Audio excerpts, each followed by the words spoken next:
بسم اللہ الرحمن الرحیم۔ السلام علیکم ناظرین، پروگرام سجاد میر کے ساتھ میں ہوں آپ کے میزبان جواد باقر۔ ناظرین، پاکستان کے سیاسی افق پر ایک عجیب سی ہلچل نظر آ رہی ہے، جہاں پر مقدمات تو درج ہو رہے تھے، مگر اب جو مقدمات درج ہو رہے ہیں وہ ہے بغاوت کے مقدمات۔ اسی پر ہم بات کریں گے، سیاستدانوں پر بغاوت کے مقدمات کس حد تک، اس کے اثرات کیا ہوں گے، خاص طور پر پاکستان کی سیاست پر، پاکستان کی معیشت پر اور دوسری جگہوں پر۔ اسی پر ہم آج بات کرنے جا رہے ہیں۔ ہمارے ساتھ پاکستان کے نامور دانشور، کالم نگار اور سینئر تجزیہ کار سجاد میر صاحب موجود ہیں۔ سجاد میر صاحب، وارم ویلکم آپ کو کرتے ہیں۔ سجاد میر صاحب، بغاوت کے مقدمات کا انجام کیا ہوگا؟ You have the floor. یہ ویسے تو بغاوت کے مقدمات جتنے بھی پاکستان میں قائم ہوئے ہیں ان کا انجام بخیر ہی ہوتا ہے، کسی کے بلانے کی بات نہیں ہوتی، لیکن یہ ایک اور غالباً ایک صورتحال کو خراب کرنے والی بات ہے جو اس وقت پاکستان میں چل رہی ہے۔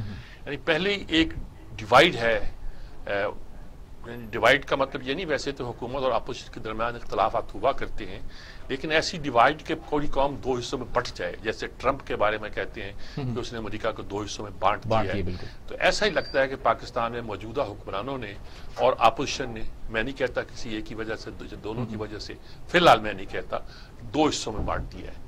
اور اس میں اگر آپ بغاوت کا مقدمہ قائم کرتے ہیں اپوزیشن پر، اور وہ بھی یہ کہ کسی ان نون آدمی کی رپورٹ پر، اور وہ بھی ایک چھوٹے سے شہر میں، اور قائم کرنے کے بعد جو اس نے وہ تقریر سنی اس پر بھی مقدمہ قائم کر دیں کہ یہ باغی ہے، اور بغاوت کرنے والوں میں ایک ایسا شخص بھی شامل ہو جو آپ کے پاکستان کا ٹیکنیکلی شہری نہیں ہے۔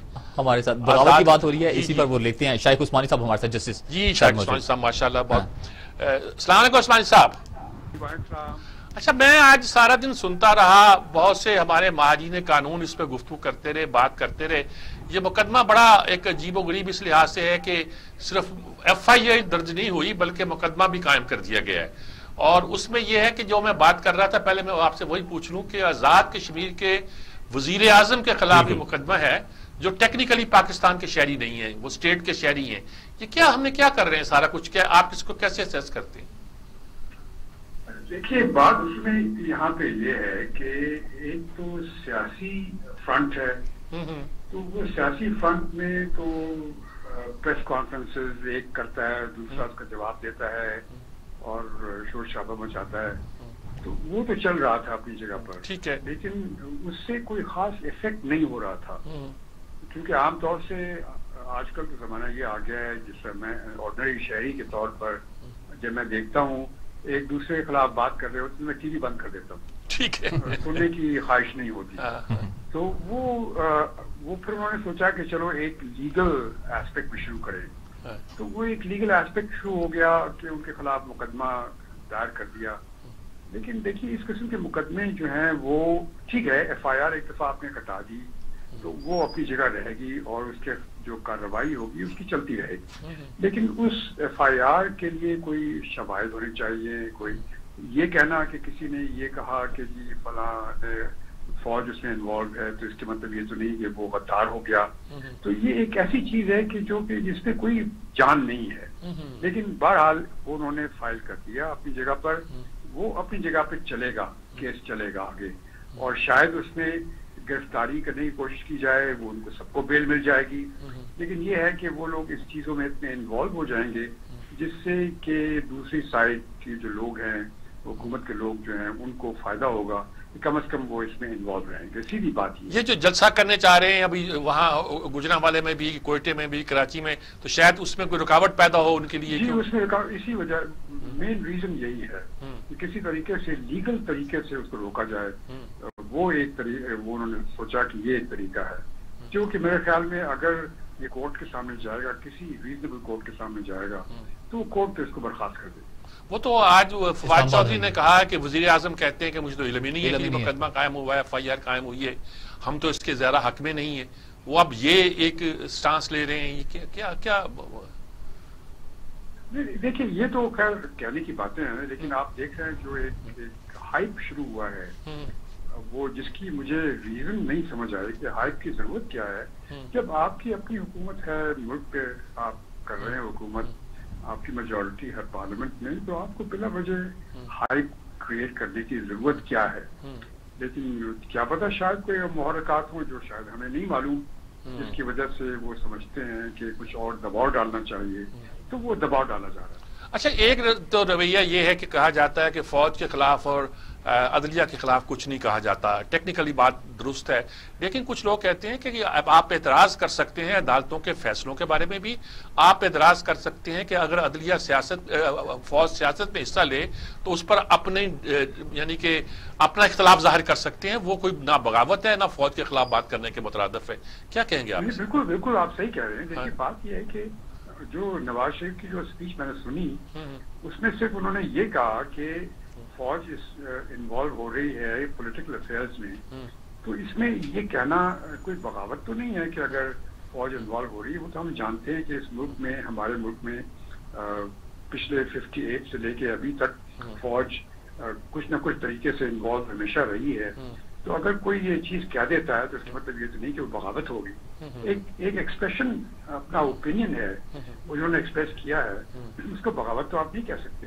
ٹھیک بات. کوئی کورٹ پہ جائے، جس طرح آج وہ لاہور اور اسلام آباد ہائی کورٹ میں ایک اپلیکیشن فائل کی گئی تھی کہ ان کی تقریر نشر نہ کی جائے، اس کو برخاست کر دیا. تو اسی طرح سے میرے خیال میں اگر یہ کورٹ پہ جائے گا تو کورٹ پہ برخاست ہو جائے گی. لیکن مقصد جو ہے اس وقت وہ حکومت، جو پریزنٹ حکومت ہے، اس کا یہ کہ ان پہ ایک لیگل پریشر بھی ہو تاکہ وہ اور اپنی کارروائی نہیں کر سکے. ٹھیک بات جی، بہت شکریہ آپ کا شائق عثمانی صاحب، بہت مہربانی آپ کی. جج صاحب جو نا بہت ماشاءاللہ بیلنس رائے دیتے ہیں، اور وہ جو ہوتے ہیں نا ہمارے بہت سے لوگ جو پولیٹیکل رائے دینے میں زیادہ ماسٹر ہوتے ہیں، جج صاحب وہ بہت سوچ سمجھ کے، میں نے ہمیشہ ان کو برسوں سے سنا ہے، برسوں سے رائے لی ہے. یہی میری ان کے بارے میں خیال ہے جی. بہت ماشاءاللہ انہوں نے بالکل ٹھیک کہا کہ بھائی یہ اگر میں یہ کہتا ہوں کہ یہ سیاست میں دخل نہیں، غلط کہتا ہوں. انہوں نے بھی حرف اٹھایا ہوا ہے کہ فوج سیاست میں دخل نہیں دے گی. بالکل. اگر یہ بات کہتے ہیں تو آپ کہیں جی آپ غلط کہہ رہے ہیں. ہم کوئی سیاست میں جیسے ابھی ملاقات گلگت و بلتستان پہ جب حکومت کی ہوئی آرمی چیف کے ساتھ، تو انہوں نے کہا کہ ہم تو دخل دیتے نہیں، آپ ہمیں کوئی بلاتے ہیں تو ہم آ جاتے ہیں اس کو کرنے کے لیے. تو یہ سارا مسئلہ جو ہے نا، یہ پاکستان کی تاریخ میں جیسے انہوں نے کہا 58 سے شروع ہوا ہے، اگرچہ اس سے پہلے ہی شروع ہوا تھا 58 میں، یہ چلتا رہے گا اس وقت تک جب تک ہم اس کو سیٹل نہیں کر لیں گے. ہم اپنی پارلیمنٹ کی طاقت کو بڑھانا نہیں ہے، اس کی صلاحیت کو بڑھانا ہے. صحیح. وہ بڑھا رہیں گے، کچھ آگے چلیں گے، بڑھیں گے، عدلیہ بھی اپنا رول ادا کرے گی، چیزیں سیٹل ہو سکتی ہیں. شائق عثمانی صاحب نے بھی ایک چیز کا ذکر کیا جب آپ نے کہا کہ وزیر اعظم فواد چودھری صاحب کو وزیر اعظم کہتے ہیں میری تو نالج میں نہیں ہے. تو یہ مطلب یہ سب کچھ نالج میں بھی ہے اور بیہائنڈ دا کرٹن کچھ معاملات چل بھی رہے ہیں صرف اور صرف پریشر بلڈ کرنے کے لیے جو تحریک ہے اس کو یعنی کہ وہ اگر وہ کہیں میری نالج میں ہے تو وہ اس کو اون کریں گے. اور یہ کوئی ایسی بات نہیں جس کو کوئی وزیر اعظم اون کرے اور اس پر فخر محسوس کرے. ابھی چند دنوں کے اندر ان کو اندازہ ہو جائے گا کہ اس پر لاٹھی چارج شروع ہو جائے گا. لاٹھی چارج سے مراد میری یہ ہے کہ لفظی لاٹھی چارج. اچھا، لفظی لاٹھی چارج. یہ بحث شروع ہو جائے گی کہ یہ جو حکومت ہے یہ حرکت کر رہی ہے کہ لوگوں کے خلاف بغاوت کے مقدمات قائم کر رہی ہے. پہلا موقع نہیں، مادہ ملت کو غدار کہا تھا، اور کیا ہو سکتا ہے. صحیح. ہماری قوم کی ماں یا غدار ہے تو پھر اور باقی رہ کے جاتا ہے. تو آج کل تو وہ الترل ڈرامہ لگا ہوا، اس میں کئی سین ایسے آتے ہیں کہ لگتا ہے کہ پاکستان کی ہسٹری ری کریٹ کی جا رہی ہے گویا. ہم لوگ اس طرح کے بڑے. اچھا، سب سے بڑی بات جو ہے، اچھا نواز شریف ہیں، مریم نواز ہیں، شاہد خاقان عباسی ہیں، ایاز صادق ہیں، رانا ثناءاللہ ہیں، جو جرنیل ریٹائرڈ بھی ہیں. تو آپ کیا دیکھتے ہیں پھر؟ کچھ نہیں، اس میں ہونا کیا ہے، اگر آپ نے 4-6 لوگوں کو پکڑنا ہوگا تو پکڑ لیں گے. تو وہ دیکھیں میں باغی ہوں، جاوید ہاشمی دیکھیں وہ واپس آ گیا، ان کی انٹری ہو گئی، ساتھ بیٹھے ہوئے تھے مریم نواز. ہاں، مسلم لیگ پہلے ان کو اتنی اہمیت نہیں دے رہی تھی، اگرچہ مریم کے ان کے بارے میں بڑا سافٹ کارنر تھا. تو ہوا یہ ہے کہ اب موقع ملا تو مریم کے ساتھ دائیں طرف بیٹھے ہوئے تھے، اور وہ اس معاملے میں بہت انہوں نے جسے کہتے ہیں عمران خان کو ایکسپوز کیا تھا کہ یہ کن کے اشاروں پہ چل رہا ہے. مقدمہ قائم کرنا تو قائم کریں پھر آپ اس کے. یعنی اس نے صاف کہا تھا کہ عمران اشارے کرتا ہے کہ فوج ہماری مدد کرے گی، فلاں جو چیف جسٹس آئے گا وہ ہمارا آدمی ہے، فلاں آرمی چیف یہ کہہ. وہ اس طرح کی باتیں آپ جب اپنی پارٹی کے اندر کرتے ہیں تو پھر آپ توقع کرتے ہیں کہ دوسرے اگر کوئی بات کریں گے تو وہ بات نہیں کریں گے، وہ بات کریں گے. آئینہ ان کو دکھایا تو برا مان گئے. یہ خاص طور پہ اس میں یہ آپ بدنام کرنا چاہتے ہیں، امبیرس کرنا چاہتے ہیں فوج کو. ہم سیم پیج پہ ہیں. کیا سیم پیج پہ لگا رکھی ہے آپ نے؟ آپ سیدھا کہنا چاہتے ہیں تو آپ یہی کہیں کہ ہمیں کوئی پرابلم نہیں ہے اپنے اداروں کے ساتھ. اس لیے پرابلم نہیں ہے کہ جو حکومت فیصلے کرتی ہے وہ ایک تو کنسلٹیشن سے کرتی ہے اور کنسلٹیشن کے کرنے کے بعد اس کو سپورٹ حاصل ہے اپنے تمام اداروں کی. اگر آپ کہیں کہ عدالتیں اور ہم سیم پیج پر ہے، اس کا مطلب ہے کہ آپ توہین عدالت کر رہے ہیں. آپ یہ کہنا چاہتے ہیں کہ عدالتیں جو فیصلے کر رہی ہیں وہ ہماری مرضی کے مطابق کر رہی ہیں. یہ تو نہیں کہتا پوچھ کے کر رہی ہیں. تو یہ ساری صورتحال جو ہے اس حکومت نے خود پیدا کی ہوئی ہے، یہ ثابت کر کے کہ جیسے فوج ان کے ساتھ. آج انہی مقدمات کے حوالے سے سابق وزیر اعظم شاہد خاقان عباسی صاحب نے کچھ کہا. سب سے پہلے وہ سنوائیے گا فرحان پروڈیوسر، اس کے بعد آگے بڑھتے ہیں. شاہدرہ تھانہ لاہور میں ایک پرچہ درج کیا گیا. بدر رشید نامی آدمی جس نے جائے وقوع محلہ خورشید پارک شاہدرہ بتائی ہے اور اس شخص کا کوئی پیشہ نہیں ہے. اس نے ایف آئی آر کی درخواست دی. ایس ایچ او صاحب نے بڑی خوبصورتی سے یہ آپ کے سامنے یہاں پر درج کیا ہے. میں سمجھتا ہوں کہ پرچے کے حوالے سے بغاوت جو ہے یہ پنڈی کانسپریسی سے بھی کئی گنا بڑی ہے، اگرتلہ سازش کیس سے بھی بڑی ہے، اور اس سے پہلے جو پاکستان میں بغاوت کے الزام لوگوں پر لگائے گئے. تو میری گزارش ان وفاقی وزراء سے ہے کہ اگر تم میں ہمت ہے بدر رشید کا سہارا نہ لو، آؤ اپنا نام پرچے میں درج کراؤ تاکہ پاکستان کے عوام کو پتا چلے کہ تمہاری حقیقت کیا ہے. کھل کر کہنا چاہتا ہوں کہ اگر آئین کی بات کرنا بغاوت ہے، ہر روز پاکستان میں بغاوت ہوگی. اگر الیکشن میں دھاندلی کے خلاف بات کرنا بغاوت ہے، ہر روز پاکستان میں بغاوت ہوگی. اگر مہنگائی کے خلاف بات کرنا بغاوت ہے، ہر روز پاکستان میں بغاوت ہوگی. اگر اس کرپٹ حکومت کو گھر بھیجنے کی بات ہے، ہر روز پاکستان میں بغاوت ہوگی. ملک میں بے روزگاری کی بات کرنا بغاوت ہے، ہر روز بغاوت ہوگی. اگر ملک کی معیشت کی تباہی بغاوت ہے جی، پھر سے بھی بغاوت ہوگی. بالکل. اچھا اسی پر بات کرتے ہیں. ہمارے ساتھ مسلم لیگ نون کے رہنما ڈاکٹر نثار چیمہ صاحب ٹیلی فون لائن پر موجود ہیں. نثار چیمہ صاحب السلام علیکم، کیا حال ہیں آپ کے؟ جی بالکل اللہ کا شکر ہے. جی یہ کیا آپ کے ساتھیوں پہ مقدمے قائم ہو گئے؟ کیا لگ رہا ہے آپ کو؟ کیا پارٹی کا کیا سٹینڈ ہوگا؟ دیکھیے بات یہ ہے کہ یہ تو یہ حکومتی اہلکار جو ہیں وہ میں سمجھتا ہوں کہ وہ ان کی بخلاہٹ کا نتیجہ ہے. اگرچہ وزیر اعظم کے سے یہ منسوب ہوا ہے یہ فکرہ کہ وہ انہوں نے بڑی ناپسندیدگی کا اظہار کیا ہے. مجھے نہیں پتا یہ صحیح ہے کہ نہیں. اگرچہ ان سے اس طرح کی کوئی فراخری کا یا کوئی حقیقت پسندانہ طرز عمل کی توقع نہیں کی جا سکتی. جس طرح 2 سالہ ان کا جو یہ دور ہم دیکھ رہے ہیں، جو کہ ان کی انتقامی ذہنیت کے مظاہرے ہم قدم قدم پہ دیکھ رہے ہیں، تو بات یہ کہ ان سے کسی فراخری کی توقع نہیں ہے. لیکن یہ تو سراسر بخلاہٹ ہے حکومت کی، اور یہ بڑی بدقسمتی ہے. یہ سب آپ سے زیادہ کون جانتا ہے کہ ہم نے اس طرح کے غداری اور ملک دشمنی کے یہ اس طرح کے سرٹیفکیٹ بانٹ کے اس ملک کے ساتھ کیا کیا ہے.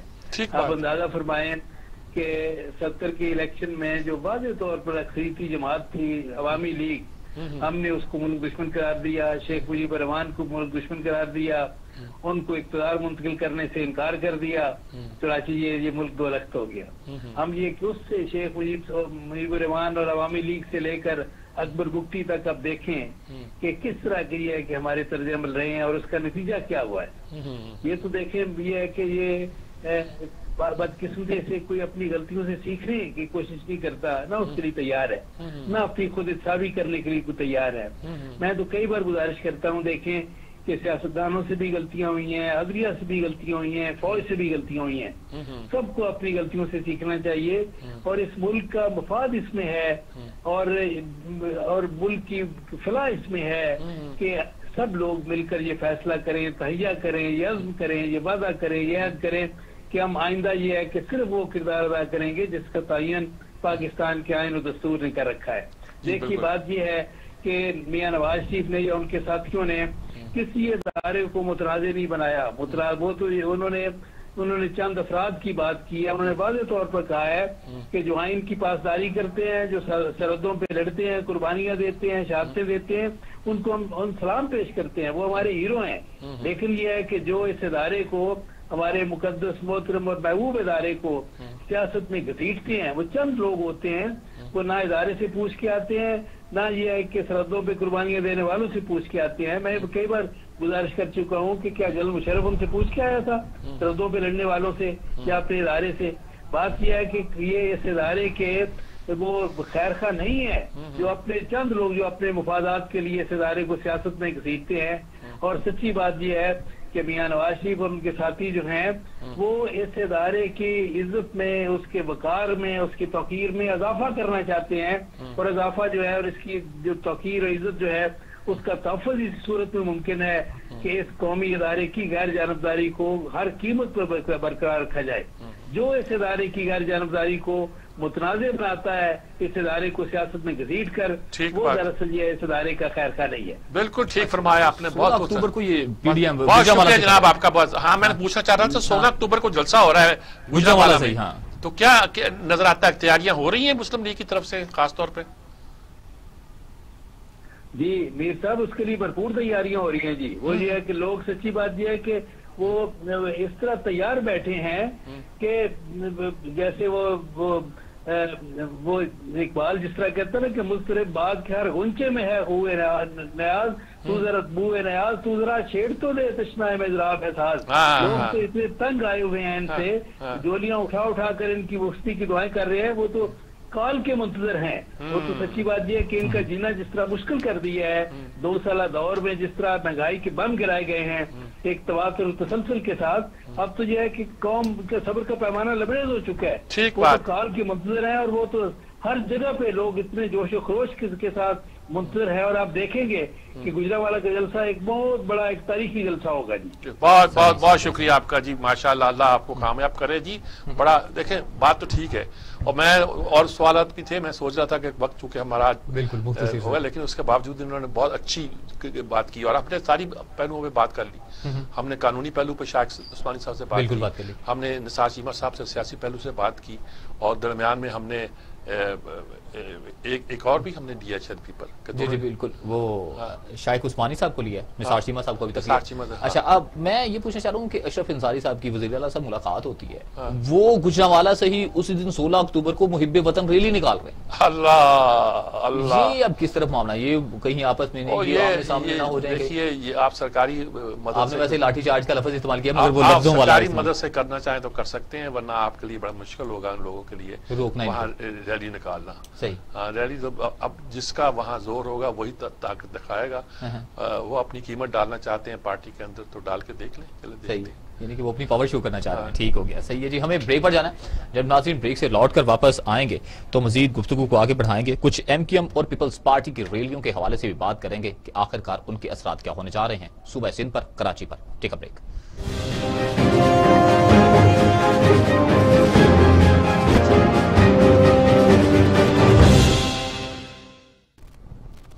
ویلکم بیک ناظرین، جب بریک پر گئے تھے تو ایک سوال چھوڑے جا رہے تھے کہ MQM اور پیپلز پارٹی نے ریلیاں نکالی ہیں شہر عقائد میں، روشنیوں کے شہر میں، پاکستان کی معاشی ہب میں، اور اپنی پاور شو کی ہے، مین پاور بھی شو کی ہے، پریشر بھی بلڈ کرنے کی کوشش کی ایک دوسرے پر، اور اپنے مطالبات بھی سامنے رکھے ہیں۔ اسی پر گفتگو کرتے ہیں۔ سجاد بھی صاحب کیسے دیکھتے ہیں کہ ایک پاور شو تو کر لیا ہے، دونوں پارٹیز نے اپنے مطالبات بھی رکھتے ہیں، کوئی اثرات بھی ان کے ہوں گے یا صرف ایک؟ دیکھیں MQM تو جو تھی اگرچہ گئی گزرے حالات میں بھی اس میں اتنی پاور تو ہے کہ لوگوں کو اکٹھا کر سکتے ہیں کراچی کے لوگ۔ پیپلز پارٹی کراچی بیسڈ پارٹی نہیں ہے، یہ زیادہ کماڑی سے کچھ لوگ لا سکتے ہیں، ورنہ انہیں انٹیریئر سے لوگ لانا پڑتے ہیں۔ اور کبھی آج تک مجھے نہیں لگا کہ انہوں نے کوئی بڑا جلسہ جلوس نکالا تھا۔ جب اصغر خان کا جلسہ آیا تھا اور بہت بڑا جلسہ تھا 77 میں، تو اس کے مقابلے میں حفیظ پیرزادہ کی جس کا آپ اکثر ذکر کرتے ہیں کہ جب اس کی کوریج کے لیے گئے تو آپ کو گھوم کے آنا پڑا، بہت بڑا جلسہ، اس کے مقابلے میں جب پیپلز پارٹی نکالا تھا چند 100 لوگ تھے۔ لیکن کل سنا یہ حکومت میں ہے، یہ اندر سے بھی لوگ لا سکتے ہیں، ہر جگہ لا سکتے ہیں، اپنے کارکن لا سکتے ہیں۔ جب بے نظیر آئی تھی اپنے 86 میں تو یقیناً شہر میں بہت بڑا جلسہ تھا، اور لوگ پھر یہ چیختے تھے چلاتے تھے MQM کے خاص طور پر کہ انٹیریئر سے بندے لے آئے، اور بھائی پھر انٹیریئر اور ایکسٹیریئر کا فرق نہیں ہوتا، پھر لوگ آتے ہیں۔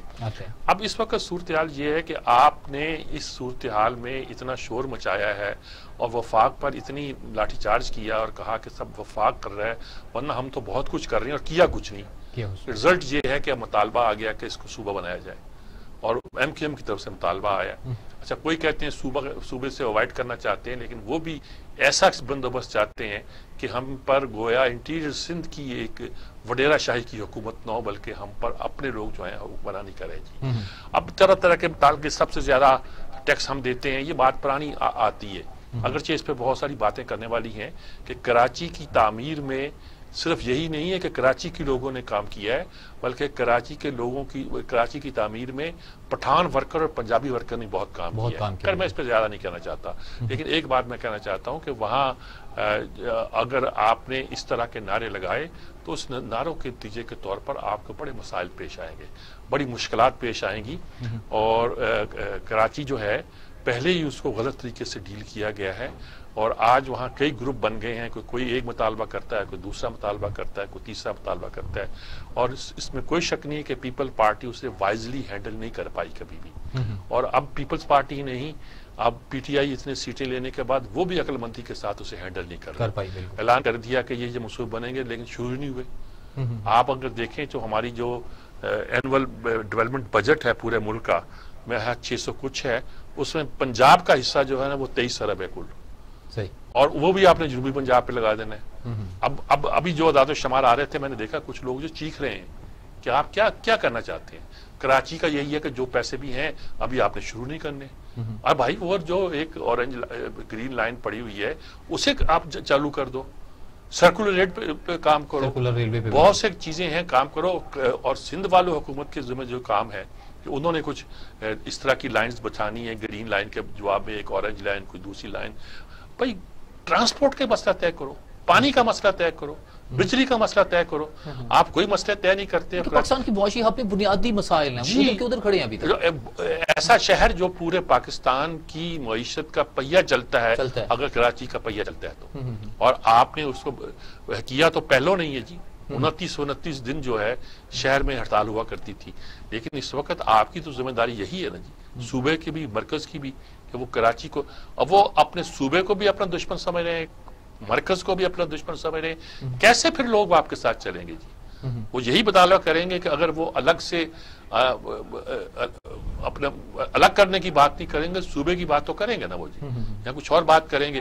میں نہیں کہتا کہ میں اس حل کو آخری حل سمجھتا ہوں۔ میر صاحب اپنے تجربے کے مطابق کون سنجیدہ نظر نہیں آتا؟ پیپلز پارٹی سنجیدہ نظر نہیں آتی، وفاق سنجیدہ نظر نہیں آتا، یا ایم کیو ایم بیچ میں اپنے مفادات کے لیے؟ ایم کیو ایم کے تو خیر اپنے مفادات ہیں ہی یقین طور پر، لیکن وہ بھی تو کسی نے کھڑے کیے نا جی، وہ آسمان سے تو نہیں آیا جی، ہم نے کھڑے ہوتے دیکھے انہیں۔ اور دوسری بات ہے کہ پیپلز پارٹی جو سندھ کی حکومت ہے انہیں انٹیریئر سے تو ہے، اب ان کو یہ پڑی ہوتی ہے کہ جو ہم لوگوں کی بھرتی کریں وہ سارے کے سارے سندھی سپیکنگ ہو، جتنے ڈی سی لگائے، جتنے ڈسٹرکٹ اس کے میئر وغیرہ سمجھ لیجیے لگائے، وہ سارے کے سارے سندھی سپیکنگ ہیں۔ آپ کراچی میں لگاتے ہو تو کیا رزلٹ پیدا کرتے ہو؟ کیا لوگوں کو تاثر دینا چاہتے ہو؟ کیوں دینا چاہتے ہو؟ آپ نے وہ امتحان کیے سپیریئر سروسز کے، اور پتہ چلا کہ جتنے بندے ہوئے ہیں وہ سارے کے سارے انٹیریئر سے، کراچی کا کوئی نہیں۔ اچھا، ان میں پھر ایک پیدا ہوگا محرومی کا احساس، اور محرومی کا احساس پیدا ہوگا تو پھر ہم کہیں گے جی تعصب دکھا رہے ہیں، وہ یہ تعصب نہیں ہوتا، آپ محرومی پیدا کرتے ہیں۔ ہم نے مشرقی پاکستان میں دیکھا ہے کیا کیا کیا ہے۔ میں ان لوگوں میں نہیں ہوں جو سمجھتا ہوں کہ ساری غلطیاں ہماری تھیں، ان کی بھی ہوں گی، لیکن ہم نے وہاں صورتحال کو بہت خراب کیا ہے، اور بہت خراب صورتحال وہاں اسی کی وجہ سے پیدا ہوئی ہے۔ اچھا میر صاحب، یہ پھر شروع سے ہی چلتا آ رہا ہے یا کہ اب باقی یہ ٹینشن آپ کو زیادہ نظر آ رہی ہے؟ کچھ صورتحال تو اب یعنی کہ یہ بارش کا موسم آیا، کھل کر بڑی چیزیں سامنے آ گئی۔ یہ تو ایک یعنی کہ بارش نے آ کے تو ہر چیز ایکسپوز کر دی نا، ایکسپوز کر دی، اور یقین طور پر چلا کہ 2 سال 3 سال سے آپ نے کچھ نہیں کیا تھا۔ جیسے اب پتہ چل رہا ہے کہ آپ نے گیس کی ایک پائپ لائن نہیں لگائی، ٹرمینل مہنگا لے لیا، گیس مہنگی لے لی، اب سستی لگا لو۔ اب بات تو یہ ہے، بالکل آپ لگا لو نا، لگا لیں سستی۔ 2 سال سے ایک ٹرمینل نہیں لگایا آپ نے۔ آپ کو معلوم ہے پاکستان کے اندر اب اتنی گیس نہیں نکل رہی، آپ نے بندوبست کیوں نہیں کیا ابھی تک؟ گیس سے آپ نے بجلی پیدا کرنی ہے، گیس سے آپ نے کارخانے چلانے ہیں، گیس سے گھروں کے چولہے جلنے ہیں، گیس سے اب تو آپ کی گاڑیاں بھی چلتی تھی، تو آپ نے سارے سیکٹر کو اگنور کر کے بیٹھے ہوئے ہیں صرف یہی نعرہ لگانے پر کہ انہوں نے ٹرمینل مہنگے لگائے تھے۔ وہ ثابت کرتے ہیں کہ دنیا کے سستے ترین ٹرمینل ہیں جن شرائط پہ لگائے گئے ہیں، اور اب وہ اور سستے ہوتے اگر آپ پوری گیس منگواتے۔ اگر آپ ایک ٹینکر ہی منگوائیں گے سال کا تو وہ مہنگی پڑے گی آپ۔ ہمارے ساتھ سابق وزیر اطلاعات آغا مسعود حسین صاحب ٹیلی فون لائن پر موجود ہیں۔ جی آغا مسعود صاحب، جی السلام علیکم آغا صاحب، کیسے ہیں آپ؟ وعلیکم السلام سر، آپ کے مزاج کیسے سر؟ اللہ کا شکر جناب، بس اب ہم بات یہ کر رہے ہیں کہ ایم کیو ایم نے بھی ریلی نکالی اور پیپلز پارٹی نے بھی نکال دی۔ آپ بتائیے کیا ہم کیا اس کا کیا تجزیہ کریں, کیا اندازہ لگائیں, کیا ہو رہا ہے؟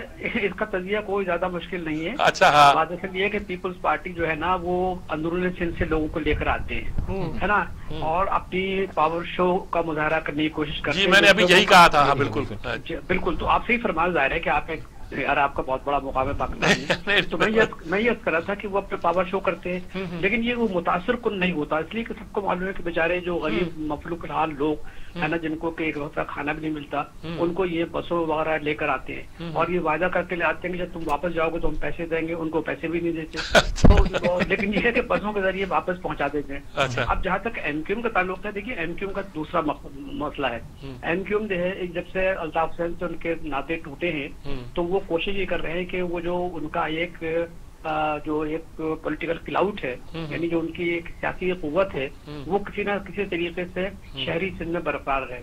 یہی وجہ ہے کہ وہ بار بار مطلب یہ کہ کراچی کے صوبے کی بات کرتے ہیں اور اپنے حقوق کی بات کرتے ہیں. اس میں پیپلز پارٹی کا بھی جو نا بہت بڑا قصور ہے, اس کی وجہ یہ کہ پیپلز پارٹی لسانی بنیادوں پر اتر آئی ہے اور جتنی بڑی اہم پوزیشنز ہیں انہوں نے اپنے مطلب اس پہ ہمیں کوئی اعتراض نہیں بھائیوں کو دی, وہ بھی ہمارے بھائی ہیں, لیکن یہ ہے کہ وہ میرٹ پہ نہیں اترتے.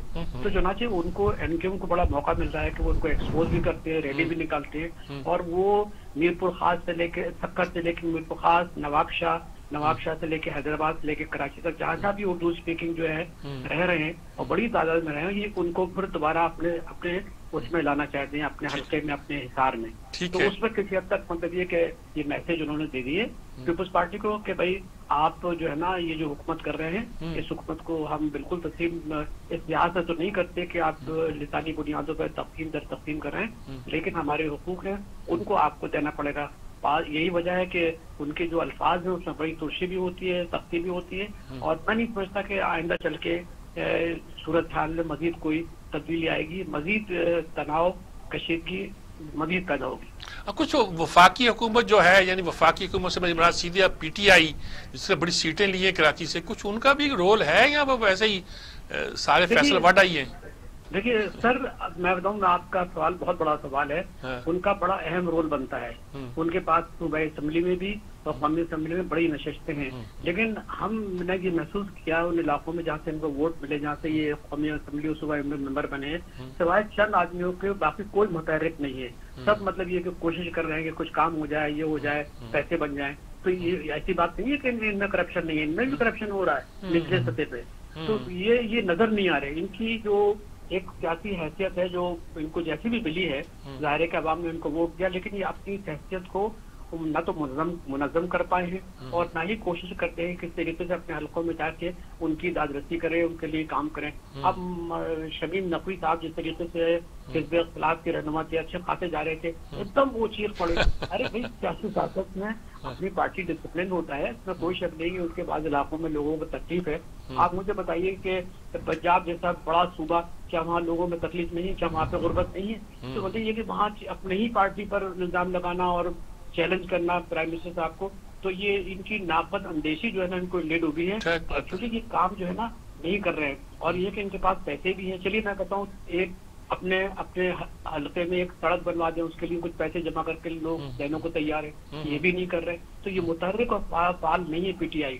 یہ فعال ہو جائے گی, میں بتا رہا چند لوگ ہیں جو جیسا علی مادل شیخ ہیں, یہ وغیرہ جو ہے نا یہ زیادہ متحرک ہیں, جاتے بھی ہیں, پیسے بھی خرچ کرتے ہیں, لوگوں کو ہم نوا بناتے ہیں, کہتے ہیں ہم منشور کے تحت آپ کی کام کریں گے اور آپ کے بہت سے مسائل حل کریں گے.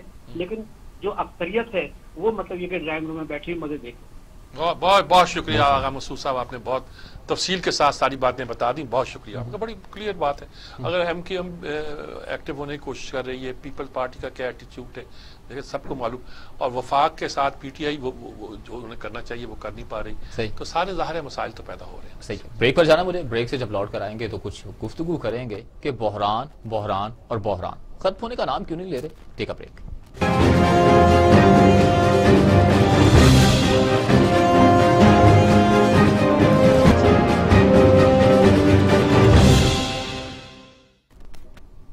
Welcome back. میر صاحب, عجیب سی صورتحال ہے, پہلے بھی اس چیز پہ ڈسکس کر سکے ہیں, مگر اب اس سے بھی زیادہ گھمبیر صورتحال آئندہ دنوں میں نظر آ رہی ہے, کیونکہ غلہ منڈی میں گندم ہے وہ 2500 روپے من تک پہنچ چکی ہے. کیا کہتے ہیں, یہ بحران ہے, یہ تھم جائے گا؟ زرعی ملک. آپ کا وزیر اعظم کہتا ہے کہ مجھے بتایا نہیں کہ گندم کم پیدا ہوئی ہے. پہلے کہتے رہے 15 لاکھ ٹن کم ہوئی ہے، اب کہتے ہیں 30 لاکھ ٹن کم ہوئی ہے. اچھا، اتنی زیادہ گندم کی شارٹیج ہے اور ابھی آپ نے خرید و فروخت کا آغاز کیا ہے، اور اگر خدا نہ خواستہ نومبر دسمبر تک جاتے جاتے اگر آپ کی شارٹیج بڑھ گئی تو کیا ہوگا؟ آپ نے پنجاب کے گوداموں سے گندم نکال کے بیچنا شروع کر دی ہے، اور اس کے نتیجے کے طور پر اب 2000 تک گندم کی قیمت چل رہی تھی، 1400 آپ کی سرکاری ہے، تو اب لگتا یہ ہے کہ یہ 2500 تک پہنچ گئی ہے. اور آٹا 3000 تک بھی ملتا ہے آپ کو، 70 روپے کلو اگر ملتا ہے آٹا آپ کا، تو آپ اندازہ لگا سکتے ہیں 2800 روپے کلو من بنتا ہے. یہ بہت یعنی کہ مہنگائی کی انتہا ہے، اور حکومت ابھی جو زور لگا رہی ہے اس کو اور زور لگانا پڑے گا. بھوک ہم افورڈ نہیں کر سکتی یہ تنگ آئی ہوئی قوم جو پہلے بہت تنگ ہے. تو میرے خیال میں انہیں کچھ کرنا چاہیے اور سوچنا چاہیے. بہت حماقتیں کی ہیں انہوں نے. صحیح ہے. اچھا، جماعت اسلامی کے ممتاز رہنما عبدالغفار عزیز صاحب انتقال کر گئے. میں ان کی بس آپ کے اور جو جتنے بھی ناظرین ہیں ایک شعر گوش گزارا ہوئے ہیں کہ وہ صورتیں خدایا کس دیس بستیاں ہیں، اب جن کے دیکھنے کو آنکھیں ترستی ہیں. جن کو دیکھنے کو آنکھیں ترستی ہیں. بالکل. فرید پراچے صاحب بھی موجود ہیں. بالکل، فرید پراچے صاحب موجود ہیں. میں ان سے بات کرتا ہوں. یہ عبدالغفار عزیز صاحب جی پہلے خلیل حامدی صاحب تھے جو ایک طویل عرصے تک مولانا مودودی کی زندگی میں بعد میں جو امور خارجہ کا مسئلہ تھا نا، پوری دنیا کے اسلامی لیڈروں سے واسطے، رابطے، تعلقات، عربی میں بات کرنا، کتابوں لٹریچر کو بتاتے شیخ اور استاد کے نام سے. نہیں وہ میں ان کی بات کر رہا ہوں. وہ موجود تھے، خیال تھا کہ ان کی خلا کبھی پر نہیں ہوگا. لیکن عبدالغفار عزیز صاحب نے جو لگتا ہے کہ یہ سارا خلا نہ صرف پر کیا، بلکہ اس وقت میرے خیال میں پورے پارٹیوں کے پاس شاید ہی کوئی شخص ایسا ہو جو فارن امور پر، خاص طور پر اسلامی دنیا کے ساتھ ایسے گہرے رکھتا ہو، تنظیم اسلامی کے خاص طور پر، اور جو اتنے اعتماد کے ساتھ. سراج الحق صاحب نے آج کہا نا، ہم تو انہیں عبدالغفار عزیز بھائی کہتے تھے، اور وہاں لوگ الاستاد الشیخ کے نام سے یاد کرتے تھے. اور یقیناً جب میں نے سنجیدگی سے کبھی ان کی گفتگو سنی ہے تو وہ اتنی ڈیپتھ میں جا کے بات کرتے تھے، اور اتنے رابطے تھے ان کے اسلامی لیڈروں کے جن کے آپ نام لیں وہ سارے کے سارے گویا ان کے رابطے میں تھے. جی بہرحال فرید پراچا صاحب لائن پہ ہیں، ان سے پوچھتے ہیں ذرا. جی السلام علیکم فرید پراچا صاحب. جی وعلیکم السلام. اچھا، بڑے صدمے کی آج بات ہے، اور میں ذاتی طور پر بھی ان کا بڑا مدعا بھی تھا اور ان سے تعلق بھی تھا، اور میں ہلکا سی بات میں نے اسی لیے کی ہے کہ تاکہ آپ سے سن سکیں. کیا کتنا بڑا لاس ہے آپ یہ سمجھتے ہیں؟ یہ جی بسم اللہ الرحمن الرحیم. جی اللہ تبارک و تعالیٰ نے انہیں بے پناہ صلاحیتیں دی تھی، اور آپ ٹھیک ارشاد فرما رہے ہیں کہ مولانا خلیل حامدی صاحب ایک ایسی عظیم الشان شخصیت تھے کہ جن کا کوئی عرب یہ ماننے کو تیار نہیں تھا کہ یہ غیر عرب ہے. اتنی فصیح عربی، اتنی فصاحت و بلاغت ہے، اور اسی طرح سے ان کا یعنی علمی دنیا کے اندر بھی ان کا ایک بڑا مقام تھا. ان کی بڑی کتابیں ہیں. اب یہ کہ یہ ایک بڑا خلا تھا، حادثاتی ایک موت ہو گئی ان کی، لیکن اللہ تعالیٰ نے جو نعم البدل عطا کیا ہے تو عبدالغفار عزیز نے بھی کمال کر کے رکھ دیا ہے. یعنی اتنی بہترین عربی، اور اسی طرح اسی انداز پہ پھر یہ کہ اپنے یعنی علم کا اضافہ، پھر اس کا اظہار، پھر اس کا ابلاغ، پھر عالم اسلام کی تمام اسلامی تحریکوں کے درمیان رابطہ، پھر اس رابطے کے اندر جو ہمارے دکھ درد ہیں عالم اسلام کے، فلسطین ہے اور کشمیر ہے، وہ ہمیشہ نمایاں اور سر فہرست ہے. پھر اسی طرح سے جو عالم اسلام میں اسلامی تحریکوں پہ قیامت برپا ہوتی ہے، مصر میں ہے، بنگلہ دیش میں، تو میں اتنا ہمہ پہلو اس آدمی نے کام کیا ہے. اور اس طرح سے کہ میں بھی اب دنیا میں مختلف ممالک میں جاتا رہا، مختلف کانفرنسوں میں، سیمینارز میں شرکت کی، ہر جگہ یہی پوچھتے تھے کہ استاد کا کیا حال ہے، استاد عبدالغفار عزیز. تو یہ تھا ان کا کہ یعنی دنیا بھر کی اسلامی تحریکیں انہیں جانتی تھیں، ان کے لیے محبت رکھتی تھیں، اور وہ ایک رابطہ تھے، ایک پل تھے. اور خاص طور پر جہاں بھی اسلامی تحریکوں کے اندر کوئی اختلاف پڑ گیا، جیسے سوڈان میں تھا، جیسے ترکی میں ہے، تو اس میں قاضی حسین احمد صاحب اور ان کے ساتھ عبدالغفار عزیز، انہوں نے یعنی ان خلیجوں کو ختم کرنے میں ایک بڑا کام جو ہے وہ کیا. اور اس لحاظ سے یعنی آج ہم پھر اسی جگہ پہ کھڑے ہیں کہ اب وہ جو ایک خلا ہے، وہ جو ایک گیپ ہے، وہ کس طرح پورا ہوگا؟ اللہ تعالیٰ کی ذات عظیم الشان ہے، وہ ہو جائے گا، لیکن یہ ہے کہ یہ جو کمی ہے یہ کبھی بھی پوری نہیں ہوگی۔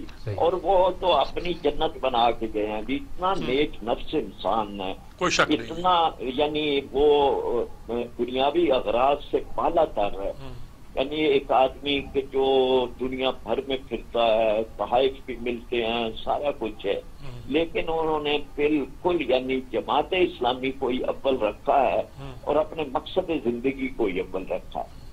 بالکل ٹھیک بات آپ نے کہی جی۔ اصل میں آج ان کا جنازہ بھی اتنا بڑا تھا، اتنے لوگ اکٹھے ہوئے تھے کہ مسجد بھر گئی تھی، اور باہر لان میں بھی لوگوں نے صفیں بچا کے نماز میں حصہ لیا، بہت بڑی بات ہے۔ جی سڑک پہ بھی لوگ تھے، ہاں بالکل ٹھیک بات ہے۔ اللہ ان کی مغفرت کرے اور ان کے صدقے ہمارے بھی گناہ معاف کرے جی، بس یہ کہہ سکتا ہے۔ بہت شکریہ آپ کا جی، یہ انہوں نے بہت مختصر انداز میں لیکن بہت جامع گفتگو کی ہے۔ فرید پاچا صاحب خود چونکہ بھی ایک ادیب بھی ہیں، لکھنے والے بھی ہیں، سمجھتے بھی ہیں معاملات کو، اس لیے انہوں نے کوزے میں دریا بند کر دیا ہے۔ کلوزنگ ریمارکس جو ملک کے حالات ہیں وہ تو میں نے آپ کو بتا دیے، بڑے غداری کے مقدمات بن رہے ہیں، جلد سے شروع ہونے والے ہیں۔ اپوزیشن کا جو ایک زور ہوتا ہے آخری دنوں میں ہوتا ہے، لفظوں کا لاٹھی چارج شروع ہونے 2 سال کے اندر ہو گیا ہے۔ اللہ ہم پہ اپنا کرم کرے، انشاءاللہ وقت اچھا آئے گا ملک پر انشاءاللہ۔ صحیح انشاءاللہ جی، بہت شکریہ سجاد میر صاحب آپ کا وقت دینے کے لیے۔ اس کے ساتھ ہی پروگرام کا وقت اپنے اختتام کو پہنچا۔ اپنے میزبان جواد باقر کو دیجیے گا اجازت، اللہ کے بعد۔